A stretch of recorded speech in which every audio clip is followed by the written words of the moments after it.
You'd think that the Bible would be free from bizarre stories. Think again. From a human-god hybrid to a man being eaten by a giant fish. The Bible has no shortage of such stories. Number 10. We are all familiar with the story of the Great Flood. But not the reason why God decided to send a flood that covered the earth. The book of Genesis chapter 6 verse 2 says, "The sons of God saw that the daughters of humans were beautiful, and they married any of them they chose. Their children were God-human hybrids that the Bible refers to as the Nephilim." God was unhappy about this interbreeding and regretted that he had made human beings on the earth, and his heart was deeply troubled. This was mentioned on Genesis chapter 6 verse 6. So he sent a flood that wiped out many of the humans in Nephilim, but not before ordering Noah to build an ark that saved a select few. This biblical story suggests that the breeding between gods and humans was a major factor in God's decision to send the flood. Number 9. In the Gospel of Luke, Jesus has a rather strange requirement for his disciples, and that is they have to hate their own family. Maybe you're thinking, how is this possible? One of the 10 Commandments states that honor thy father and thy mother, that thy days may be long upon the land which the Lord thy God giveth thee. In Luke chapter 14, verses 25 to 26, Jesus has this to say to the large crowds traveling with him. "If anyone comes to me and does not hate father and mother, wife and children, brothers and sisters, yes, even their own life, that person cannot be my disciple." The reason why Jesus said this is subject to debates. There are two trains of thoughts on why Jesus said this. One possibility is that there was additional context that was lost over time, or that information was passed down as not correct or misinterpreted. Number 8. We know that Jesus came back to life on the third day after his crucifixion.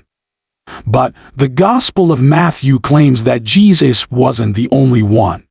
According to Matthew chapter 27 verse 52, the bodies of many holy people who had died were raised to life. They came out of the tombs after Jesus' resurrection and went into the holy city and appeared to many people. The Gospel doesn't tell us much more about these other people who came back to life. What were they like after they were resurrected? How long did they live afterward? The Bible provides little insight into these questions. Number 7.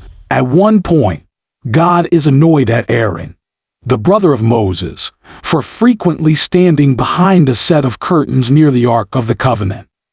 God regards the area behind the curtain as a private area that people should stay away from when possible. As atonement, God orders Aaron to present offerings, including 2 goats. One shall be sacrificed, and the other shall be presented alive before the Lord to be used for making atonement by sending it into the wilderness as a scapegoat. Leviticus chapter 16 verse 10.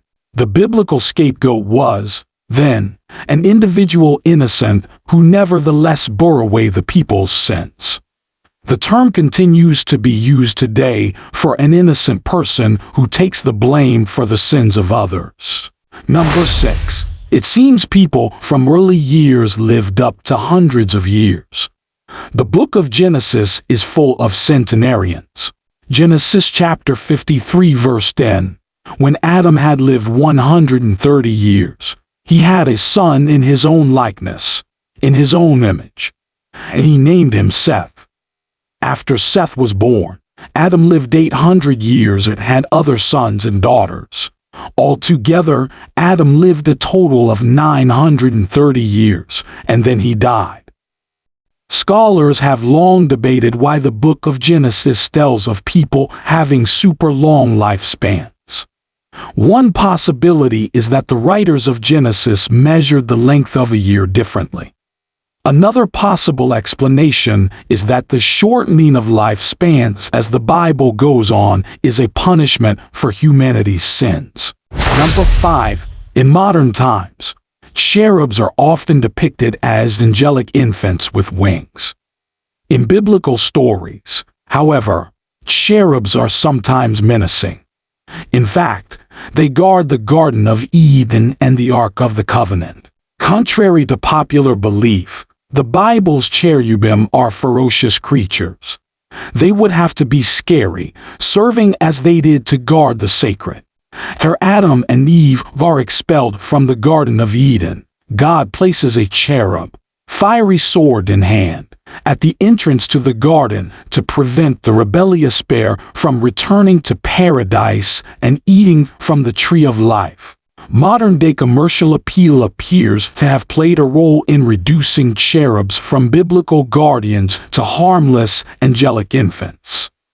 In 1946, an Indianapolis department store included images of cherubs drawn as infants in their holiday catalog, and the popularity of the image grew from there.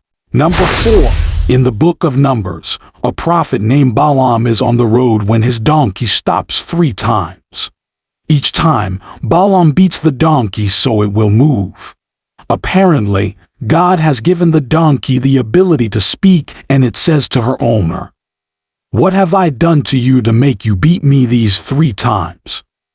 Numbers chapter 22 verse 28. As if he wasn't surprised that his animal talked, Balaam replies, "You have made a fool of me. If only I had a sword in my hand, I would kill you right now." Number 3. Did a whale really swallow Jonah? Not quite. The book of Jonah tells of how God tried to convince a man named Jonah to travel to the city of Nineveh and preach against it, because its wickedness has come up before me. Jonah chapter 1 verse 2. Jonah was not eager about the idea and tried to run away from God by boarding a ship and sailing to a city called Tarshish. However, Jonah never made it to Tarshish. A storm ravaged the ship. In a bid to calm the storm, the ship's sailors throw Jonah overboard. God provided a huge fish to swallow Jonah, and Jonah was in the belly of the fish 3 days and 3 nights. Jonah chapter 1, verse 17. While people sometimes think a whale swallowed Jonah, the Bible uses the word fish. Number 2. In Exodus chapter 12 verse 37, it says that 600,000 men were led out of Egypt by Moses. At least 2 million Israelite men, women and children were involved in the exodus from Egypt. Moses led the Israelites out of Egypt and into the Sinai desert, where they wandered for 40 years. This leaves questions to scholars on how approximately 2 million people, with all their animals, collectively leave Egypt to wander in the Sinai desert for 40 years. We are told that they drew water from a rock and that food miraculously appeared. But practically speaking, that's a whole lot of people with dependent animals in a barren space for a very long time. Number 1. It's also in the book of Exodus that Moses' horns come out. Literally, Moses, on behalf of the Israelites, made a covenant with God on Mount Sinai. In the covenant, God promises that the Israelites will take control of a vast amount of land in the Levant, but, in return, must worship God and follow His rules, the 10 Commandments in particular. Moses chisels the covenant onto 2 stone tablets. After he returns from Mount Sinai, his face has been transformed, and he is wearing a veil. Most modern translations say it's shone or some such synonym. But that's a guess, because the Hebrew word, karon, doesn't appear anywhere else in the Bible.